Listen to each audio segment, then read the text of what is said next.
Good evening, everyone, and welcome to episode 11 of Low Limit Football on Low Limit Poker Radio. I am your host, Joe Usello, and tonight I'm going to be flying solo. My co-host, Ben the Machine, is a little under the weather tonight, so we're going to give him a pass and go at it solo tonight. What we just played as our opening song was Gabby Amarantos y Mano Blanco with Todo Mundo, which is the official song of the 2014 World Cup in Brazil, I guess according to Coca-Cola, as the 2010 song was Kanan's Waving Flag.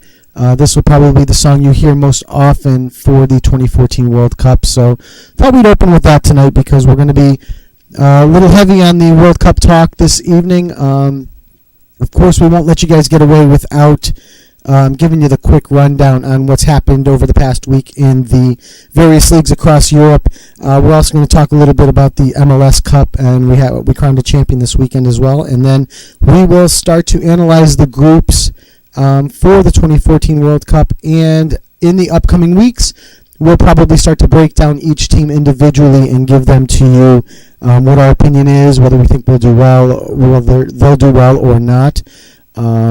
And how far we think each team can go. So we're gonna, build up to the 2014 World Cup each show moving forward. So let's get right into it. Let's go to Spain, where usually my co-host starts us off, and these are going to be the games from this past week. So starting with Friday, November 29th, just to give you the breakdown on the results, we had Villarreal with a 1-1 draw against Malaga. We had Getafe with a 1-0 home win over Levante.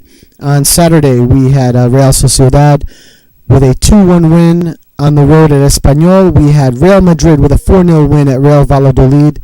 That was a home win for Real Madrid at the Bernabeu. Celta Vigo with a 3-1 home win over Almeria. And Elche losing at home 2-0 to Atletico Madrid. Moving on to our Sunday results, Atletico Bilbao with a 1-0 win over Barcelona. I believe, if I am not mistaken, that is Barca's first loss on the season. So losing on the road to Atletico Bilbao 1-0. Valencia 3-0 over Osasuna at home. Granada losing at home 2-1 to Sevilla. And rounding out our scores in La Liga, Real Betis and Real Vallecano with a 2-2 draw to close out week number 15 in La Liga. So, giving you the quick rundown on the current tables. Barcelona still leading the way, but tied on points with Atletico Madrid at 40 after 15 matches. Barca with a plus 33 on the goal differential, and Atletico with a plus 31. Again, keeping in mind Lionel Messi's out for a few weeks here with an injury. Real Madrid only one game back, 3 points out of the first place position with Barca and Atletico on 37 points with a plus 27 goal differential. Atletico Bilbao in fourth with 29 points and a plus 4. Villarreal on 28 points with a plus 11, and Real Sociedad running out the top 6 in the Europa spots on 23 points and a plus 4. Propping up the table, as Ben likes to say, Real Betis on 10 points, minus 16. Almeria with 12 points, minus 16, and Real Valladolid with 12 points as well with a minus 9.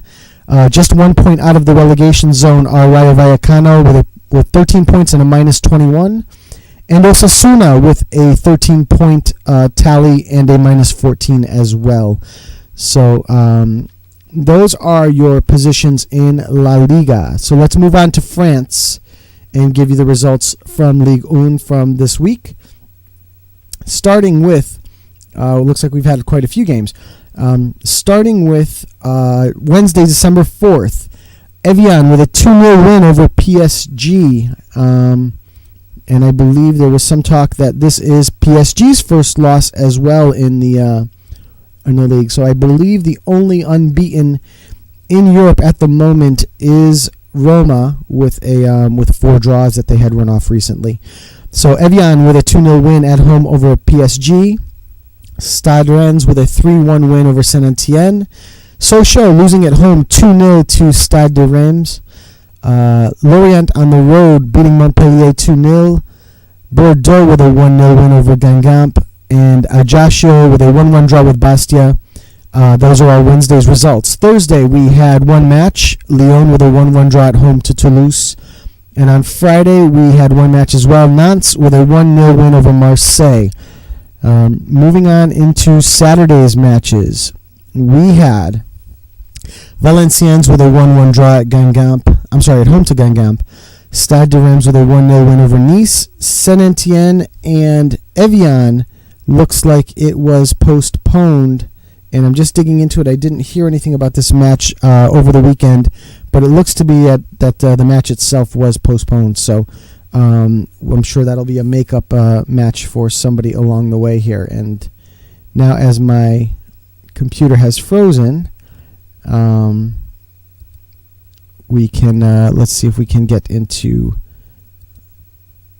our other results here. And as we've had an internet fail, so one match that I know will be coming up to here momentarily as soon as I can get this to come back up to working is Lille had suffered a loss this weekend, 1-0, and I believe it was to Montpellier, and I'm not sure, and as soon as my computer comes back online, I'll be able to give that to you.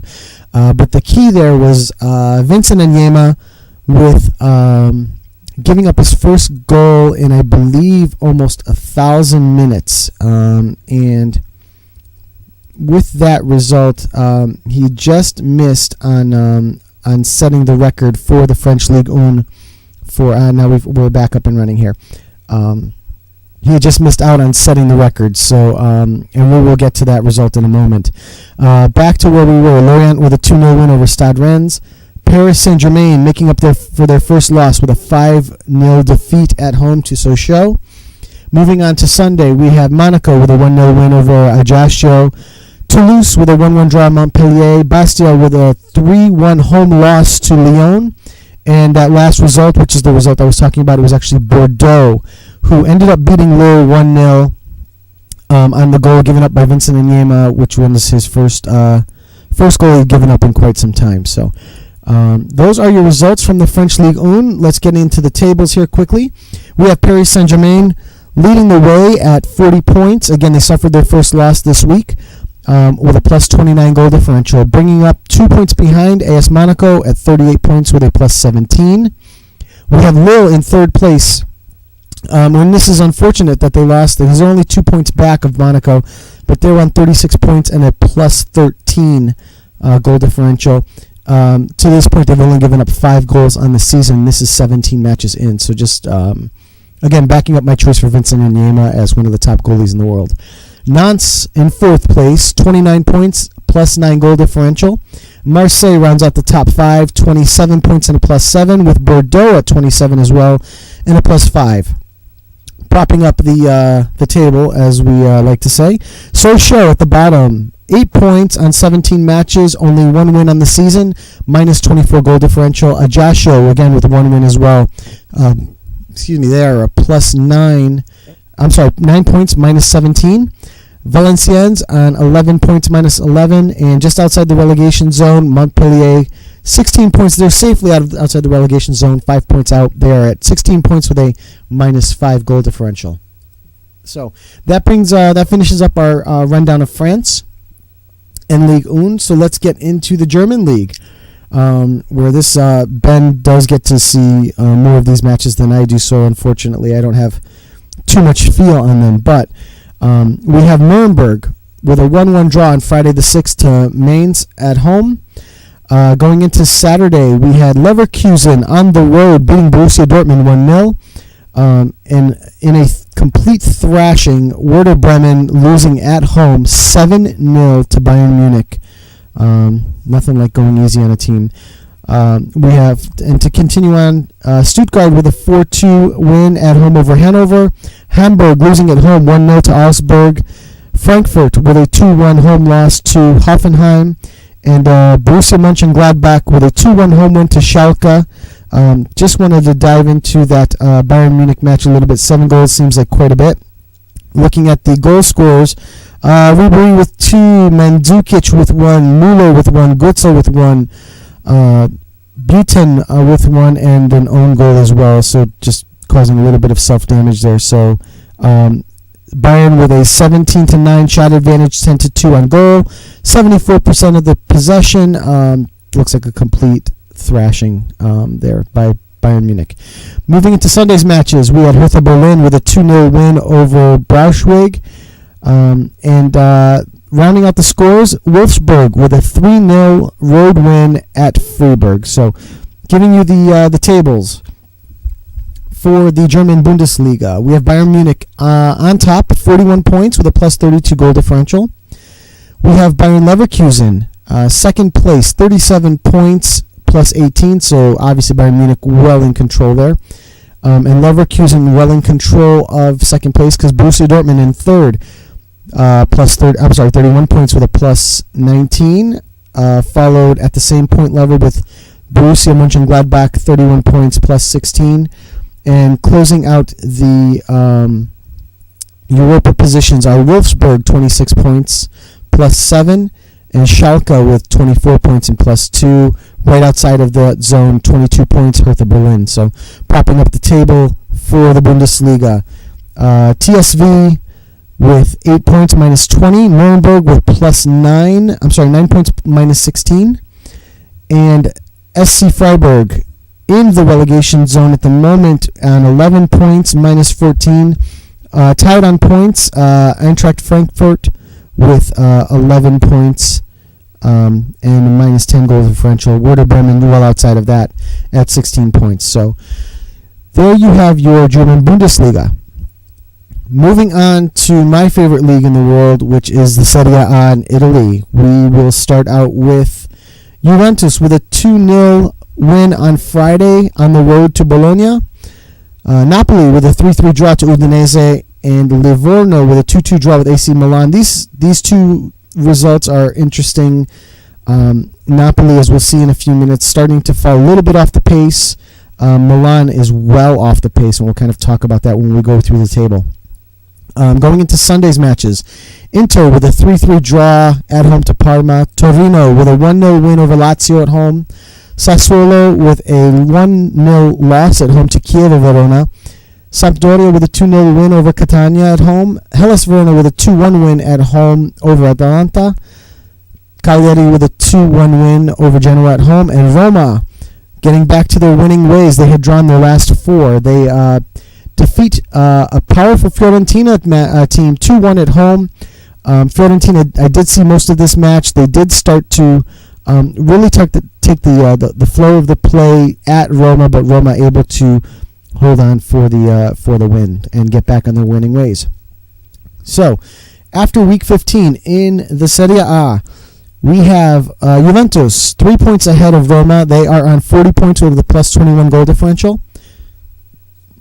In second place, we have Roma with 37 points. Again, Roma is the only team that I believe in all of the major European leagues has not lost a match yet. They are at 11 wins, 4 draws, 37 points plus 24. And Napoli, like we'd said earlier, is starting to fall a little bit off the pace. They're at 32 points, 5 points behind Roma and 8 points behind Juventus. They're on 32 points plus 14. In fourth place in the Europa zone, Internazionale with a 28 points and a plus 17. Fiorentina in fifth with 27 and a plus 9. And just outside the tournament spots is Hellas Verona, who had started out strong this season. They're at 25 points and a plus 2. Propping up the table from the bottom, poor Catania, 9 points, minus 18. Unless they really get it turned around soon, I don't see them challenging to get out, and probably going to go down and join their Palermo brethren as the Sicilian teams in the Serie B. Next up is Bologna on 12 points, minus 12 goal differential. Livorno, last spot in the relegation zone, 13 points, minus 10. And then 1 point outside the relegation zone is Sassuolo. Again, who had started out the season pretty slow, but have picked it up a little bit of late. They are at 14 points and minus 14 goal differential. And Sampdoria with 14 points as well, but a -7. So there's your Serie A, and looking forward to getting that into the break here soon. So. And our last but not least, the one that everyone will probably be most familiar with, is going to be the Barclays Premier League, or Mother England as we like to call them. Starting out on Wednesday's matches, we had Manchester City with a 3-2 win over West Bromwich Albion, Tottenham Hotspur with a 2-1 win over Fulham, Swansea with a 3-0 win over Newcastle. And Newcastle really just, I don't get them yet. They're hot, they're cold. They're hot, they're cold. Would really, I think in the end they're going to finish mid-table, unless they really get something going in one direction or another. Hopefully for the good for them. So, as I tweeted once upon a time to Ray Hudson, the only good thing coming out of Newcastle is the ale. So, but lately they've been playing a little better than that. So Swansea 3, Newcastle 0. Chelsea with a definitely an exciting match, 4-3 over Sunderland. I believe in that match, Josie Altidore getting on the scoreboard for the first time. Cardiff and Stoke with a 0-0 draw. Aston Villa with a 3-2 road win to Southampton, which is kind of shocking. Southampton really was, I thought, playing much better as of late, but again, losing at home to Aston Villa 3-2. Everton with a 1-0 win over Manchester United, which we'll talk about momentarily. Liverpool with a 5-1 home win over Norwich, and I believe in this match, Luis Suarez again doing some serious damage and some serious work there. I know of at least one goal. No, I'm sorry, this was the match. Luis Suarez just scoring 4 goals in this match. One in the 15th, one in the 29th. One in the 35th, and good measure, one in the 74th minute. He is probably, as far as strikers go in the world, he's probably playing better than anybody in the world right now at the moment. So, Liverpool 5, Norwich 1. Arsenal continuing their winning ways, 2-0 over Hull City. Moving on to Saturday's results, we have Sunderland losing at home to Tottenham 2-1.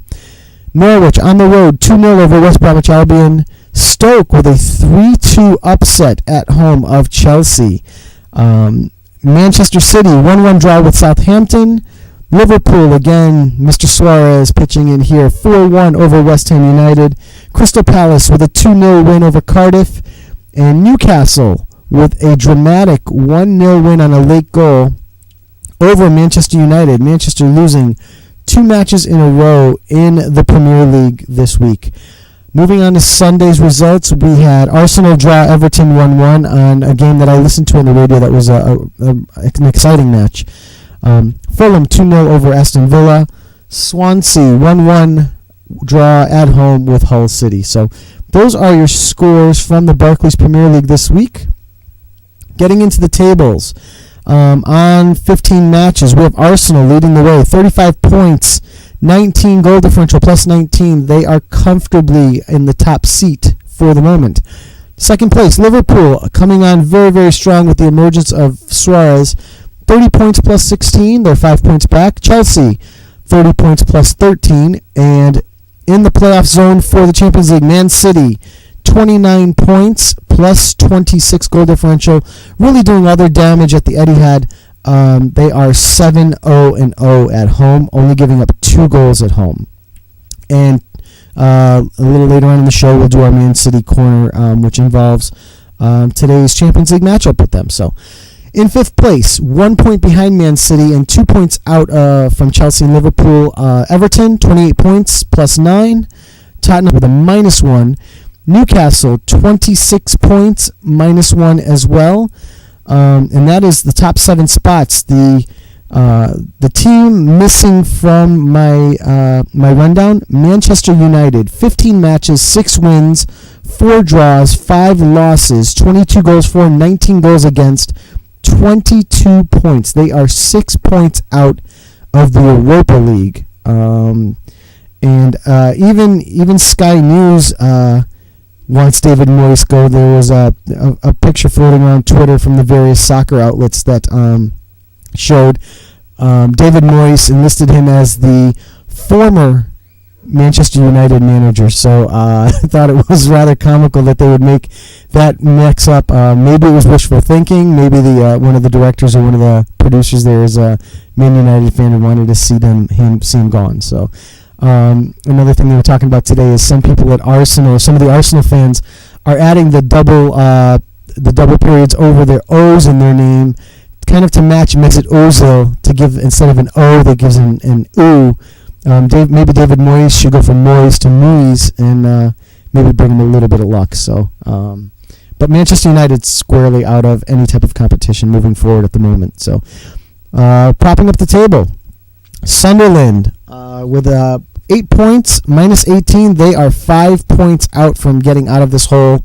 With 3 teams to climb, they've got a ways to go. Crystal Palace, the next 3 teams are actually on 13 points. Crystal Palace minus 12, Fulham minus 12, and West Ham United minus 6 on the goal differentials. So we've got 2 of those teams into the relegation zone just based on goal differential. West Ham right now with a minus 6 are at the moment outside of it, but that can change hourly. Just ahead of them, Cardiff at 14 points and West Bromwich Albion at 15 points. So that is your MLS rundown. So let's take a break for 1 second here and allow me to get some water. Let's move on to the United States. Something we don't really talk about too much here. And also, while I'm at it, welcome to the chat room, my buddy Matt LeBlanc.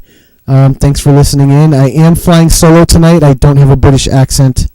And I apologize for that. My buddy Ben is under the weather, and hopefully he gets well soon so that he'll get back on this, and you won't have to listen to my miserable monotone voice. But let's get back over to the United States.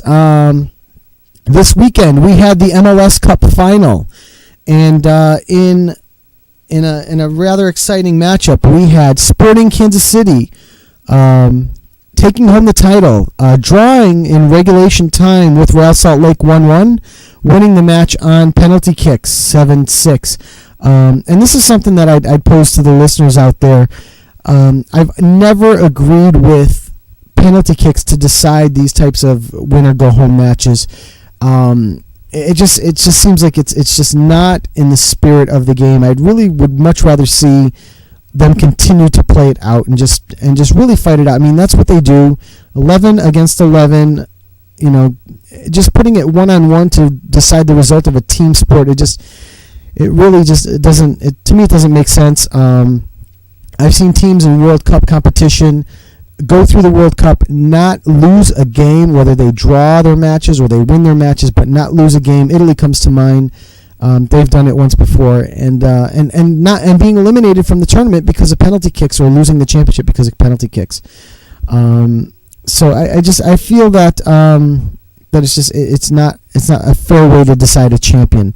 The final penalty kick was scored by Orlin Collin, and that took home the title for them, for manager Peter Vermes and Kansas City. The goaltender for Kansas City just recently, I believe it was as early as today, and his name is starting to escape me. I'm scanning through the story to give you his name, but he actually retired today, so going out on top, and unfortunately I just can't seem to track down his name at the moment.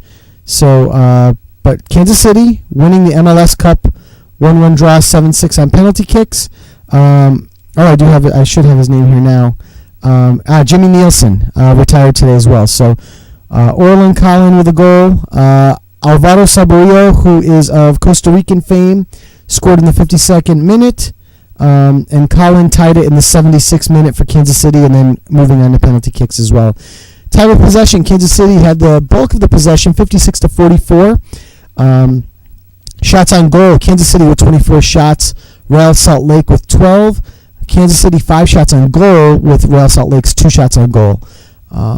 Anything else that strikes me here is really isn't much. But congratulations to the likes of Benny Feilhaber, Graham Zusi, guys in the U.S. national team. Looking forward to doing bigger and better things in the future. And unfortunately, consolation to Kyle Beckerman, also another one of these U.S. national teamers who are going to end up in Brazil coming up in just under 200 days. So while we're at it, let's hit the World Cup and really get into it, because that's going to be where we spend the bulk of the rest of our time here on Low Limit Football. Let's break down the groups. Let's start out with the groups themselves. In Group A, the home squad, Brazil, followed by Croatia, Mexico, and Cameroon. And again, the draw here, and we'll get into group of death and everything like that, coming up soon. Obviously, projecting Brazil to come out of this group, hands down, they're going to win all 3 matches. It's not even going to be close. They're probably going to blow out the Cameroonians. Mexico's going to get blown out, and they're all going to get blown out, even Croatia. I think what's going to be interesting is to see in this particular group who finishes second. And really, right now, you're looking at, in terms of odds, Brazil is 3-1 to come out of this group. I'm sorry, actually 3-1 to actually win the World Cup, according to thebleacherreport.com. There's an article. I will put it in the chat for my buddy Matt to see here. So let's get that in there. But so Brazil is 3-1, Croatia 125 to 1, Mexico 150 to 1, and Cameroon is 1,000 to 1 to win the World Cup. On the Group A predictions, according to ESPN, they're picking Brazil to win the group, Mexico to come in second. Mexico, was so lackluster. In qualifying. They ran rampant over a New Zealand team, which was not nearly that strong. They also did it with homegrown Mexican players. They didn't bring back the likes of Chicharito and Giovanni Dos Santos. They did it all with guys from Club America, who had just won the MX League, with Miguel Herrera as their coach. So, a familiar system, familiar players. When you get teams playing together like that and really spending time together like that, there's no mistaking that they should have run up that score and beat them. Can they do it against guys like Mandzukic and Luka Modric and Croatia? I really don't think so. I really think that Croatia is going to eliminate Mexico, so I think it's going to be 3 matches and out for the Mexicans. So that's quickly just touching on Group A. Group B, and we're going to talk about groups of death. This is one of my nominations for group of death for the 2014 World Cup, and this is it's just unfortunate that some of these guys are going to get eliminated. In this group, defending champion Spain, and also runner-up to 2010, the Netherlands. We have a very, very strong Chilean team, and Australia bringing up the rear. The reason this is one of my nominations, actually before we even started this, before they drew the groups, I said you're easily going to see 2 groups of death, probably going to see 3 groups of death in this World Cup, just because of the strength of the teams. You've got some very strong leagues in Europe. All the best players from these teams all play in Europe. It was just natural to see something like this happen. So the Australians, thanks for playing. Hope you had a nice week in Brazil. Enjoy the beaches and the winning while you get a chance to, but I don't think you're going to do much more than that. Going into the odds on Group B, Spain is 7-1 to win the World Cup. The Netherlands 25 to 1, Chile 33 to 1, Australia 500 to 1, and I think that's a little light. I think Cameroon's probably a little better than Australia. But as you can see, Spain at 7, the Dutch at 25, and Chile at 33. Very, very tight odds. I think in the end, out of this group, you're going to see, unfortunately, you're going to see Spain and the Dutch move through, and it's going to be unfortunate that the Chilean team with Alexis Sanchez and, the Juventus player, and his name is escaping me now, but he's a wonderful, wonderful player. That Chilean team, a strong Chilean side, According to this Bleacher Report article, has them losing both of their matches to the Dutch and Spain and beating Australia, which I would probably imagine. So I think if Chile would sneak a draw out of Spain or the Dutch, I think that would be an accomplishment. The Dutch, Arjen Robben, Robin van Persie, way too strong. The Spanish, you know what you're getting there. Also, with the emergence of Alvaro Negredo with ManCity, I think they're going to probably tack on that striker and replace Fernando Torres. I think they're going to be just as strong. But I think also if they're going to do it again, it is now or never. The likes of Andres Iniesta, Xavi Alonso, Xavi, Carlos Puyol, all these guys are getting older. You're not going to see them move on much further than this. So I think the Spain and the Dutch will move through. I think Chile could potentially eliminate the Dutch. I don't think it's going to happen. And in my heart of hearts, I would like to see Chile move through. I'd love to see Chile and the Dutch move through, but I don't think anybody's beating that Spanish team in that group. So so that is your quick Group B rundown and one of my nominations for Groups of Death. So moving into Group C. And again, another difficult group, but not a group of death. We have Colombia as the seeded team. Greece, Cote d'Ivoire, Ivory Coast, and Japan rounding out the four teams here. Going into that Bleacher Report article, Colombia 20-1 to win the World Cup, so they're just slightly better than the Dutch. I think that is a little off. I think the Dutch are definitely bigger favorites. If I had to pick either one of those two teams, especially on a neutral field, I would take the Dutch over Colombia any day of the week. Colombia gaining some advantage of the fact that they're playing in the hot Brazilian summer, which they're used to, being neighbors. They are in South America, so they have a good following in the country. So they should do well in this group. They should easily come out of this group with the likes of Radamel Falcao and that team. They should do very, very well. Japan 150-1. And I don't see Japan coming out of this group. Unfortunately, the Bleacher Report does have them coming out of the group. Going into the analysis from ESPN quickly here. As soon as my computer wants to load it up, I will give you what ESPN was predicting. ESPN predicting that Colombia winning and the Ivory Coast moving through the group as well. I kind of agree with that. But again, Japan at 150-1 and the Bleacher Report have them moving through. Greece at 250-1, which I think is a little short. If you're going to bet this, I don't think that's a good price at all. I would rather see something like the 300s plus to win the World Cup. Greece, they predict finishing in third, and they predict the Ivory Coast in fourth at 100-1. I don't think that the likes of Gervinho and Didier Drogba are going to do that. Again, I think the African teams, by and large, are going to do well this time around in this World Cup. I think you'll see a couple of them get out of the group standings. How many of them, I'm not sure. I know the Cameroon team in Group A is definitely not going to move through there. Croatia and Mexico are going to be very tough for them.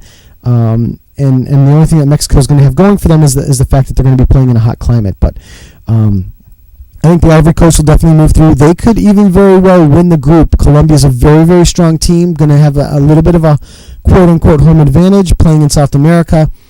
But I think in the end, the Ivory Coast will move on ahead of Greece and Japan and move into the matchups against Group D. So let's move on into that Group D. Now, Group D is my second nomination for Group of Death. In Group D, you have Uruguay, who is one of the top teams in the world. Although they did not qualify well, they had to play that home-on-home against Jordan to kind of back their way in. They were in complete control against Jordan, and rightfully beat them. So they're definitely worthy of a number one seed. The likes of Luis Suarez that we talked about before, Edinson Cavani, Diego Forlan. They've got Muslera in goal. They got Cáceres in defense. They've got a very, very strong team. Just a wonderful, wonderful squad there. So they're top of the group.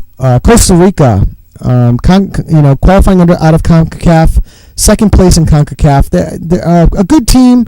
Alvaro Saborio, who we talked about earlier in the MLS breakdown, plays for Costa Rica. So that, they're a good side. I don't think they stand a chance with the class in this league or in this group. Probably stand a better chance of moving on than Australia in Group B with the Dutch and Chile and Spain, but definitely not gonna pull away with a win out of this group. The third team that I want to highlight here is England, and this is where I was really hoping my buddy Ben would be in tonight for the show, because I'm sure he can give us a much better breakdown on England than I could. Although I do watch quite a bit of the Premier League. They are a strong team, but like they had said on the locker room when they were breaking down some of these groups, the problem with England is what you're going to get. They don't change their style of play at all. They're straightforward. They're an attacking style. I think one of England's problems, one of their major problems, is going to be who are you going to put in goal? Who's going to play goal for you? Currently, the goalie is Joe Hart, and he's not playing at ManCity because of some trouble that he's had recently in between the pipes. So England is definitely got their work cut out for them, and they've got their work cut out for them because they have one of their nemesis in the group with them, and that's Italy. Italy getting a little older, but certainly, and especially getting a little older with the likes of Andrea Pirlo and Gigi Buffon in goal. But again, a very strong team. You're going to have Mario Balotelli up front. You're going to have Insigne playing there as well. You're going to have a back line that is going to be next to unbeatable in Chiellini, Bonucci, and Barzagli. I don't see Italy not moving through this group. Getting into the Bleacher Report, in their breakdown of the group, they've got both Uruguay and Italy at 25-1, and they're probably right. I put both those teams on par with the Dutch at 25-1. I think they're right on the money. I think though that the 25-1 might not be a bad price for any of those three teams, especially when they're giving you 20-1 on Colombia. I think either of those three teams, Uruguay, Italy, or the Dutch, can beat the Colombian team. So I would definitely lean towards them. According to the Bleacher Report, we have Uruguay winning the group, Italy second, England in third at 28-1, and Costa Rica at 1,000-1 in this group, and I certainly agree with that. Moving on to what ESPN is saying, ESPN is actually telling us that they believe Italy will win the group, and certainly within reason to think that. Uruguay finishing second, England going to be on the outside, and really by no fault of theirs, they just got drawn into this crappy group, and Costa Rica finishing fourth. So my second nomination for Group of Death would be Group D. Moving on to Group E, and this is to me one of the softer groups. I don't think it's going to be incredibly difficult here. I think if you take any of those Uruguay's, Italy's, Netherlands, any of those guys and move them into this group, they win the group hands down. I don't think they really have much difficulty with this group. But in this Group E, we have Switzerland, Ecuador, France, and Honduras. And it's kind of interesting, the two Central/South American teams here, Ecuador and Honduras. Honduras is kind of a feisty side. They're not, they're not going to be a pushover. I think they can actually manage to steal a point here and there out of this group. I don't think they'll move on, but I think that they can actually cause maybe a little bit of trouble to some of these teams. Looking at the Bleacher Report's listings here, they believe Switzerland's going to win the group, even though they are 80-1. I think they are a little smitten with France. They've got France moving through in second place at 20-1 odds. I think this French team, although very, very good, the likes of Paul Pogba, Samir Nasri, they've got a few others. They've got Frank Ribéry from Bayern Munich. They do have a strong side, but again, struggled through qualifying, had to play home-on-home, and actually had to win the second leg of their home-on-home at home by 3 goals or more to a decent Ukrainian team, prompting the French weather girl to do the weather in the nude, which is a side story. But I don't think, I think France can come through this group, but I actually think that this group is going to be France and Ecuador. Ecuador, again, is another very strong team. The Bleacher Report's got them at 150-1. I'd take my chances with that number with Ecuador. Honduras 2,000 to 1. I think that's a pretty good price as well. Moving into what ESPN is giving us as a prediction for Group E, as we fire it up here, they've got France winning the group and Switzerland coming in second, with Ecuador third, and then Honduras finishing fourth. I think this Ecuadorian team is going to be a little tougher than they're thinking. I don't think they're going to lose both matches to France and Switzerland. I think they will end up at least drawing one of them and probably beating one of them, and probably beating Switzerland. That would be my guesstimation. You're going to see that. That is going to be actually the opening match for Group E. And unfortunately, I don't have the schedule in front of me, so I don't know exactly when they're playing that date. And this is a low-budget show, so we don't have any producers except me. So that is going to be our rundown of Group E. Let's move into Group F. Group F is another interesting group. I don't think it's soft, but I don't think it's as strong as some of the other groups. Group F, headed by easily one of the favorites to win this tournament, Argentina. Second, Bosnia-Herzegovina, who is, again, a very, very strong team. Iran in third, and the fourth place, or the fourth team in the group, which is a team that I actually kind of like a lot, is the African champion, Nigeria. Moving into what the Bleacher Report's telling us, they think Argentina 5-1 to win the World Cup. Actually only behind Brazil in those odds, and just ahead of Spain. 5-1.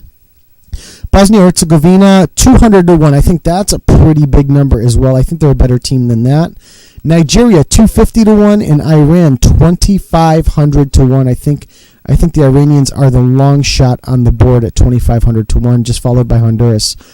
I don't think you can count the Nigerians out. I think they are correct in thinking Argentina 1, Bosnia 2, and like I said, I don't think you can count the Nigerians out, because ESPN has the Nigerians moving through on this group. Nigeria has Vincent Nyema. I mean, you've seen it time and time again in sports where they have a goaltender. Mainly you see it quite a bit in hockey. You've got a goaltender that can stand on his head and keep a team in a match. You have the chance to win some games, and Vincent Nyema is that kind of goaltender. I really, even in the article here, they're talking about they'd like to see Nyema move through and see how he does in penalties. He takes penalties. He scores. He scored 18 career goals. But also as one heck of a mobile goalkeeper, I'd like to see him take some chances there. I don't want to count them out. Bosnia's got the likes of Edin Dzeko. They have Pjanic from Roma. They've got Begovic, who plays, I believe, at Stoke, who's a heck of a goalie as well. But this is where the interest is going to be. Is does Nigeria move through? Does Bosnia move through? And just looking at the way they're set up, Bosnia and Nigeria are probably not going to play till either the second or the third match. They could be playing to get out of the group, so that is going to be one of the must-watch matches of the tournament coming up in June, is Nigeria-Bosnia, and seeing who moves through there. So, again, ESPN's got them as Argentina, Nigeria, Bosnia going home with Iran. So, moving through to Group G. Now, here is my third and final nomination for Group of Death. If you have to pick one, this is my third Group of Death by far. Led by Germany, Portugal, Ghana, and the good old US of A. The Germans are the third choice on the board to win the World Cup at 6-1. The Portuguese 28 to 1. I think that's a little low. I think their number is probably somewhere in the 35 to 40 mark.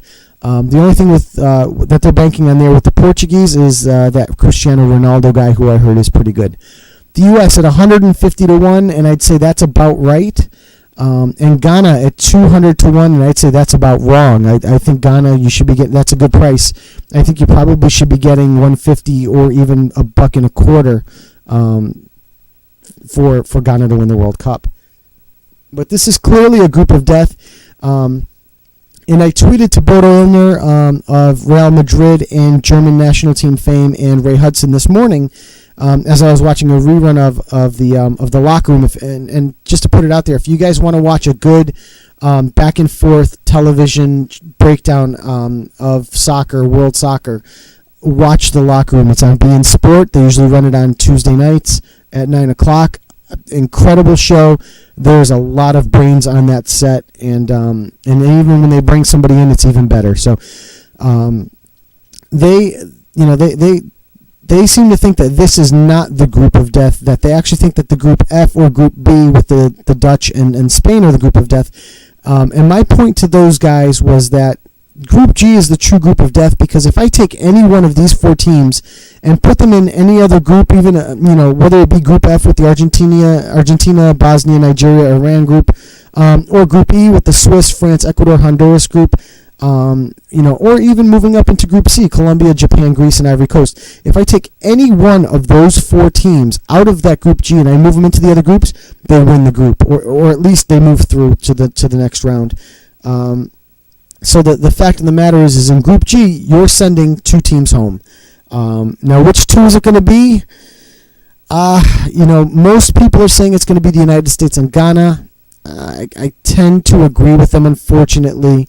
But, man, I think any one of the United States and Ghana can beat Portugal. I don't think Germany is going to get eliminated from this group. I seriously think the Germans are absolutely moving through. Good luck trying to beat them. They're going to be a very, very tough out in this World Cup. And I think it's going to take the likes of an Argentina. It's going to take the likes of a Brazil. Those teams that can play in that hot, humid weather. Brazil's going to have the strength of a nation behind them if they meet up. And Germany, for some reason, can never beat Italy in these competitions, so I think that would be another team that they would want to worry about meeting up. But Germany is definitely moving out of this group, no doubt about it. Mario Gomez, Mario Götze, Mesut Ozil, Sebastian Schweinsteiger, Neuer in goal, who we think is the best goalie in the world at the moment. I just don't see them lose. I don't see them losing a match. They could draw a match in this group, and they could easily draw the U.S. match. For some reason, the U.S. plays the Germans pretty well. You do have Jurgen Klinsmann, as their head coach, so I could see that. But they've got ESPN's got Germany and Portugal moving through, Ghana 3rd, and the U.S. 4th in this group. Again, pick your poison. It doesn't matter. 2 of these 4 teams is going through, and 2 of these 4 teams is going home.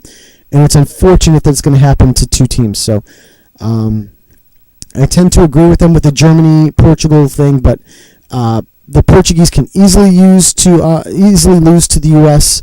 They are playing that game in Manaus. The U.S. team probably a little more accustomed to playing in the heat when they have to go through CONCACAF. They do play at altitude, in thin air, in hot sun in Mexico. They do play in San Pedro Sula in Costa Rica. The Honduran game is always played in a hostile environment. They play Panama in a hot, muggy night as well. So they've played plenty of games in this type of climate in Manaus. So they could easily do it, but it would be against the Portuguese team that has an incredible Cristiano Ronaldo. The first match though of the tournament is really going to be. It's going to tell you who is going to get the chance to fight Portugal for that spot. You've got U.S. Ghana first match. Ghana's got the likes of Kevin Prince Boateng, Kwando Asamoah, Salim Antari, Michael Essien, Krishnatsu Asamoah. I mean, just the names go on and on and on in African football. Keeping in mind, though, this team did not win the African League Cup of Nations. That went to Nigeria. They lost to Nigeria in that tournament, so they can be beaten. But they are playing very well right now, and they seem to have the U.S.'s number, having eliminated them from the last 2 World Cups. So you could easily, that first match, U.S.-Ghana, and I think Recife is going to be one of the ones to really keep an eye on. It's going to be one of the matches of the Cup. So that is your Group G, my final nomination for Group of Death for the 2014 World Cup. So let's move on to Group H. Group H is the final group of the World Cup. It is going to be, and this is certainly the softest group of the tournament. We have Belgium, Algeria, Russia, and South Korea, or also known as the Korean Republic. Moving into the odds on these teams, we've got Belgium at 14-1. probably about right. They do have some decent players on that team. They got Vincent Kompany as a captain, solidly in the central back line for them. You've got Christian Benteke, who's a little bit of a slump right now, but you've got Eden Hazard on that team. Everyone's favorite hairdo in the Barclays Premier League, Marwan Fellaini, also playing on that team. So you've got some talent there, some pretty strong talent. You also have a good Russian team at 50-1. South Koreans are 250-1, and Algeria 1,500-1. Probably even worse than that. Going into the predictions, according to ESPN, they've got Belgium winning this. I absolutely agree with them. They've got Algeria finishing second in this group, and there is absolutely no way that's happening. The Algerian team is nice. It would be one hell of a Cinderella story. They're not beating Russia. The Russian team is a very, very good team. I think the only reason they're thinking that is because of the climate. And I don't know where that match would have to be. But Russia has Fabio Capello at the helm, and everyone knows that he's one hell of a coach. So I don't see Russia losing that. The only team that's gonna eliminate Russia from this group is going to be the South Koreans, who tend to always show up in these tournaments. So it's going to be something to watch. But Belgium going to run through this group easily. Russia's going to probably finish second, and I don't think that's going to be much of a deciding factor from there. So that's going to be a quick breakdown of the World Cup 2014. Just getting into the scheduling, and now as we get through there, I'm going to probably take a quick break here for a second. But what I'd like to do is call up the schedule for the 2014 World Cup and give you a couple of highlights of the games in the first round here as we're looking through. So if you'll bear with me 1 second, we will go into the fixtures of the 2014 World Cup and see what we can find. So again, the first match, Brazil-Croatia.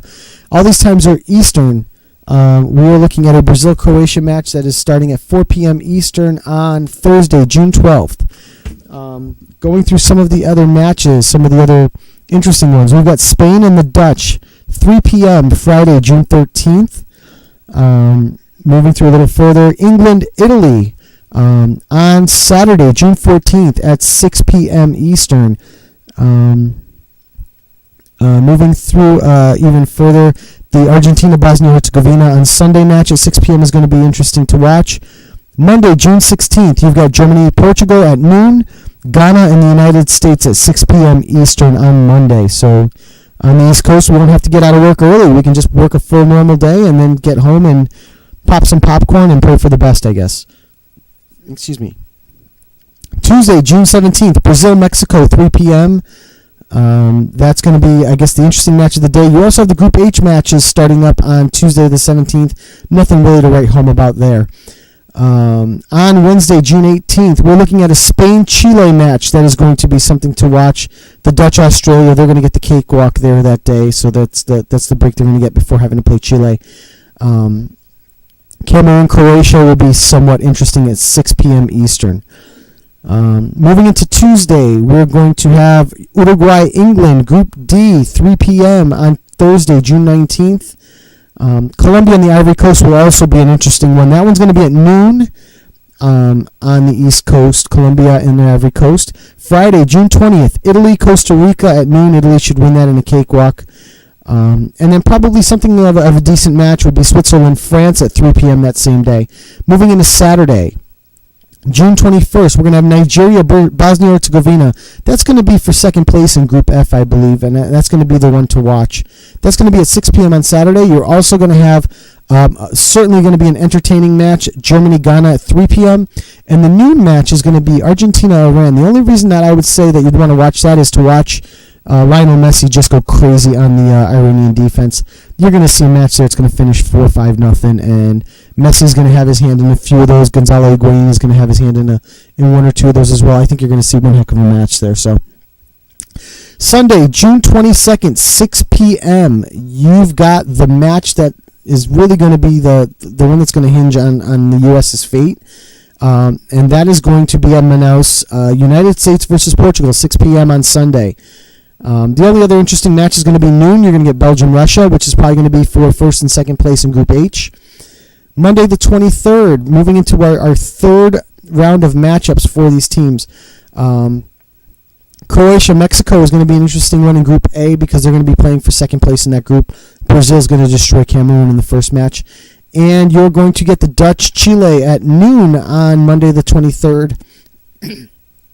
And Spain, Australia will probably be putting 3 points through to send themselves through to the next round. So Tuesday, you're going to have Greece and the Ivory Coast, which will be somewhat interesting. Italy, Uruguay at noon that's going to be one that you want to take the day off and go watch the match. So Tuesday, June 24th, without a doubt, is going to be something worth watching. Wednesday, nothing really interesting. Maybe the Nigeria-Argentina game at noon is going to be something to watch. The Ecuador-France should be a good match as well to watch. That'll be something interesting as well. Thursday, we're going to have Portugal-Ghana. Again, that's going to be starting to determine who's going to move through. And Thursday at noon, the U.S. and Germany. So we're going to want to definitely see that's going to be the rest of the group of death to figure out who's going to take second place in that group. And then some boring stuff's going to happen at 4 o'clock with Belgium beating South Korea, Russia beating Algeria. Thanks for playing, and we'll move on. The final is going to be Sunday, July 13th, 3 p.m., and that'll be on every television, every television in the world. You're going to have, I would guesstimate, over 1 billion people watching that match. So that's going to be our quick breakdown of the World Cup. We will certainly do more about the World Cup in the upcoming weeks and leading up. We'll start to break down each team individually. So, closing out our show, we've got one more thing that I want to hit up. So let's cue the closing music here, if I can find that for us quickly, because as we like to, we do have a section of this show called. Actually, for some reason, my closing music's not working, so we won't do that. We like to do what's called SirBob's ManCity Corner. SirBob is an avid listener to the show. He's usually in the chat room, but I know that this show's bounced around from date and time to date and time, so we haven't had him on much lately, but we still like to keep this corner of the program going for him. And we always bring up something interesting about Manchester City, who's his favorite team, the team that he supports. And today we're going to talk about his favorite goaltender, Joe Hart. Joe Hart returned to goal today. He had been replaced by Costa Pentamillion in all of Man City's matches. And today he came back to play for Man City. He was put back in by Manuel Pellegrini.